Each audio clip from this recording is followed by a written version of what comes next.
EEZ student academy में खुश आमदीद। आज का जो हमारा सेशन है वो शॉर्डिंगर एटॉमिक मॉडल को लेकर है। आज हम शॉर्डिंगर एटॉमिक मॉडल में ये बात करेंगे कि बेसिकली ये था क्या। देखिए, एक अरविंद शॉर्डिंगर एक साइंटिस्ट थे जिन्होंने एक क्वांटम मैकेनिक्स के मॉडल के अंदर ही अपनी कुछ चीज़ों को डिस्क्राइब किया था, कुछ बिहेवियर ऑफ इलेक्ट्रॉन को डिस्क्राइब किया था। बेसिकली इस मॉडल ने क्या किया, इस मॉडल ने बोहर्स एटॉमिक मॉडल को बहुत अजीब तरीके से शफल कर दिया, चेंज कर दिया। क्योंकि बोहर्स जो कहते थे कि भाई ऑर्बिटल जो है वो अपने ऑर्बिट्स में रिवॉल्व करते हैं, तो जब उन्होंने यहाँ पर ये वेव थ्योरी या वेव इक्वेशन अपनी रिप्रेजेंट की तो बोहर एटॉमिक मॉडल जो है वो वहाँ पर फेल हो गया, क्योंकि उसकी जो कंडीशंस थी वो लिटरली ख़त्म होती चली गई। तो बेसिकली यूँ कहना चाहिए कि मॉडर्न जो बोहर का मॉडल था, मॉडर्न वे में वो शॉर्डिंगर का मॉडल बना। बोहर एटॉमिक मॉडल को जब हम रिप्लेस करेंगे तो शोहर एटॉमिक मॉडल आएगा। यानी यहाँ पर शॉर्डिंगर एटॉमिक मॉडल जो हम देख रहे हैं वो यहाँ पर बन रहा है। क्यों बन रहा है? क्योंकि उसका जो रिप्लेस बना वो बोहर से बना, यानी बोहर्स के मॉडल को रिप्लेस किया गया मॉडर्न केमिस्ट्री के अंदर।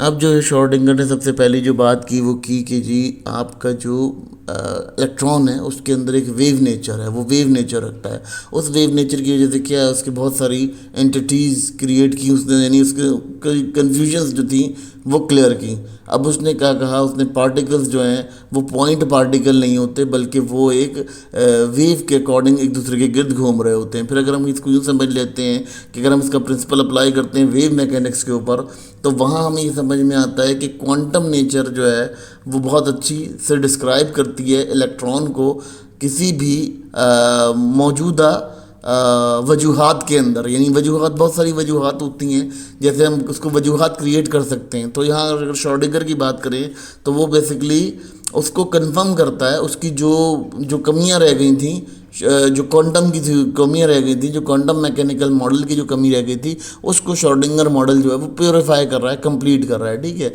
तो उसकी जो इक्वेशन है वो डिस्क्राइब की गई है। उसकी डिस्क्राइब करने की इक्वेशन में ये है कि सबसे पहले तो वो टोटल एनर्जी ऑपरेशन के ऊपर बात कर रहा है। ठीक है, एच जो है वो टोटल एनर्जी ऑपरेशन को डायग्नोस कर रहा है उसकी इक्वेशन में। और उसके बाद जो है वो, अगर हम इसमें बात करते हैं इसकी जो साइन बना हुआ है, इस साइन को हम इसलिए समझ लेते हैं कि ये उसके वेव फंक्शन की बात करता है, यानी वेव फंक्शन को डिस्क्राइब करता है।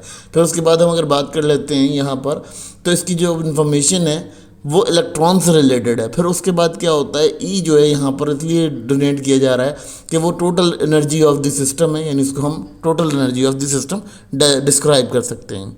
फिर उसके बाद जो है शॉर्डिंगर ने मज़ीद क्या डिफ़ाइन किया, उन्होंने जो है बोर्स के एटॉमिक मॉडल को पहले तो ख़त्म कर दिया, उनकी कोई वजूहात नहीं छोड़ी। फिर उसके बाद शॉर्डिंगर ने क्या किया, शॉर्डिंगर ने एक ऐसी कंडीशन क्रिएट की कि जिस रीजन में आपका स्पेस होगा वहाँ पर वहाँ पर जो है मोस्टली इलेक्ट्रॉन पाए जाएंगे। क्योंकि उनका कहना ये था कि जो और इलेक्ट्रॉन्स हैं वो एक फिक्स्ड ऑर्बिट में होते हैं, मगर ऐसा नहीं था। शॉर्डिंगर ने उसके बाद में कहा कि वो जो भी एम्प्टी स्पेसेस होंगे उन एम्प्टी स्पेसेस के अंदर जो है वो इलेक्ट्रॉन रिवॉल्व करेंगे, इलेक्ट्रॉन की रिवोल्यूशन होगी। फिर उसके बाद अगर हम बात कर लेते हैं, अगर हम मज़ीद बात करते हैं यहाँ पर ऑर्बिटल डिटरमाइन कैसे किए जाएंगे, उसके बारे में भी शॉर्डिंगर ने बहुत अच्छे से बताया। उनकी जो इक्वेशन है वो बेसिकली ऑर्बिटल फाइंड करती है, फिर वो क्या करती है, वो करेक्टराइज करती है क्वांटम नंबर को।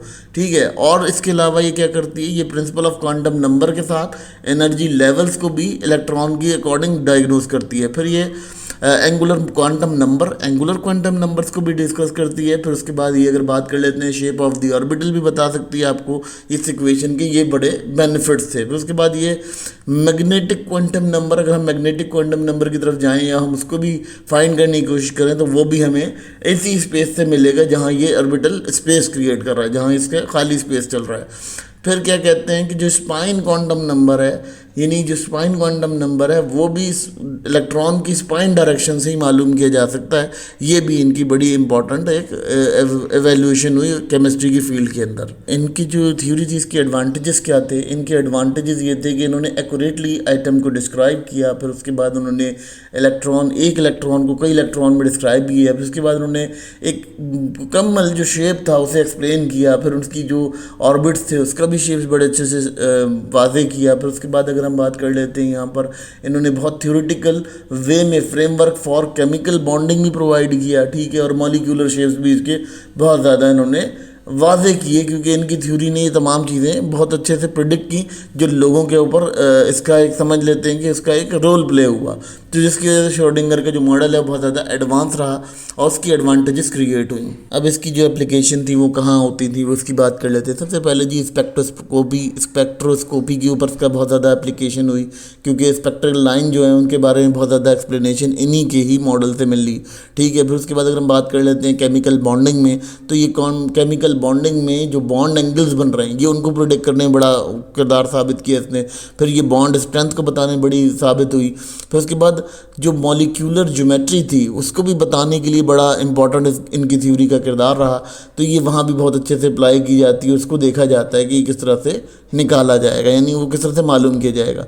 फिर क्वांटम केमिस्ट्री में इनका बहुत ज़्यादा एप्लीकेशन है, क्वांटम केमिस्ट्री में बहुत ज़्यादा है। फिर अगर हम बात करते हैं form of basis for modern computational, अगर हम देखते हैं कि उन्होंने मॉडर्न कंप्यूटेशनल मेथड बताए जो कि डेंसिटी फंक्शन थ्योरी को डिस्क्राइब करते थे। ठीक है, इनका जो डिस्क्रिप्शन थी उस डिस्क्रिप्शन से ये हो रहा था कि हमें डेंसिटी फंक्शनल थ्योरी को भी फाइंड करने में आसानी होती, नहीं हमें एटम्स की जो थ्योरी थी उसे भी फाइंड करने में आसानी हो रही थी और हमें उस थ्योरी तक जाने की मदद मिल रही थी जो कि हमारी कंसिडर की जाती है, जिसको हम डेंसिटी फंक्शन थ्योरी कहते हैं, वो भी यहाँ पर हमें बहुत अच्छे से इन्होंने वादे की। फिर उसके बाद अगर बात करते हैं कि लिमिटेशन है, इन्होंने बहुत इजीली इनकॉपरेट नहीं किया चीज़ों के साथ और उन्होंने बहुत ज़्यादा इसको बहुत ज़्यादा जिसे कहते हैं डीप गए, बहुत ज़्यादा डीप चले गए। ठीक है, ये इनके फ्लॉ कह लें या कमज़ोरी कह लें।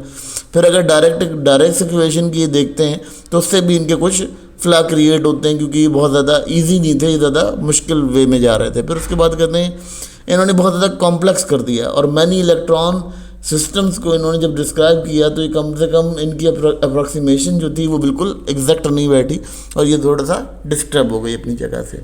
इनके जो मॉडल थे, इनके मॉडल ने किया कि जितने भी हमारे माजी में डिस्कस किए हुए मॉडल्स थे उनका एक अजीब सा माहौल पेश किया हमारे लिए। हमारे जितने भी माजी के डिस्क्राइब किए हुए मॉडल्स थे उन मॉडल्स को हमने देखा कि वो मॉडल्स यहाँ पर इनके मॉडल के बाद फेल होना शुरू हो गए, क्योंकि इन्होंने बहुत ज़्यादा क्लियर, बहुत ज़्यादा वाज़े अपनी थ्योरी पेश की और थ्योरी से क्या हुआ, इनका एक नाम बनता चला गया और हमें इसके लेवल देते चले गए। देखिए इसके बाद हुआ क्या, जितने भी पुराने हमारे क्लासिकल मॉडल थे जिनकी हम डिटर्मिनिस्टिक करते थे और जिसको हम समझते थे कि जी यही इलेक्ट्रॉन का बिहेवियर डायग्नोज कर सकता है या इसी पे इलेक्ट्रॉन डिपेंडेंट है, तो वहाँ पे भी हमें देखा गया कि वहाँ पे भी मामला काफ़ी गड़बड़ रहे। फिर अगर हम बात कर लेते हैं यहाँ पर इन्होंने एक बहुत अजीब सी न्यू फ़िज़ा कायम की, एक नई फ़िज़ा कायम की, जिस फ़िज़ा को हमने यहाँ देखा, क्योंकि केमिस्ट्री की फील्ड में एक नई इनोवेशन कह लें कि इनके बाद आई, क्योंकि जब केमिस्ट्री के अंदर बॉन्डिंग और केमिकल बॉन्डिंग और ये तमाम चीज़ें जो हैं वो डिस्क्राइब ही इन्हीं के बाद हुई, तो वो तमाम मामला जो थे वो मॉडर्न केमिस्ट्री की ही इन्होंने ट्रीट किए।